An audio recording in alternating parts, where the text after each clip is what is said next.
முற்போக்கு கூட்டணியினுடைய தலைமையில் திமுக தலைமையிலான கூட்டணியில் புதிய தமிழகம் கட்சி தற்போது பாராளுமன்ற தேர்தலில் கூட்டணி வைத்து தமிழகம் முழுவதும் அனைத்து பகுதிகளிலும் போட்டியிடுகிறது. புதிய தமிழகத்தினுடைய தலைவர் டாக்டர் கிருஷ்ணசாமி அவர்கள் தென்காசி தொகுதியிலும் பிற தொகுதிகளிலும் அந்தந்த கூட்டணி கட்சியினுடைய வேட்பாளர்கள் நிறுத்தப்பட்டிருக்கிறார்கள்.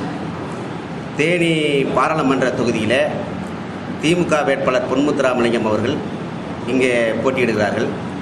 நடைபெற இருக்கக்கூடிய அந்த பாராளுமன்ற தேர்தலில் 4 முனை போட்டி நிலவுவதால் புதிய தமிழகத்தினுடைய பங்களிப்பு என்னவாக இருக்கும் என்பதை ஆலோசனை செய்வதற்காகவும் பாராளுமன்ற தேர்தலில் திமுக வேட்பாளர் பொன்முத்துராமலிங்கம் அவர்களை பெருவாரியான வாக்குகள் வித்தியாசத்தில் வெற்றி பெறுவதற்குண்டான களப்பணி எந்த மாதிரியாக அமைத்துக் கொள்வது என்பது குறித்தும் இன்றைய தினம் புதிய தமிழகம் கட்சியினுடைய மாவட்ட பொறுப்பாளர் பரமன் தலைமையிலும்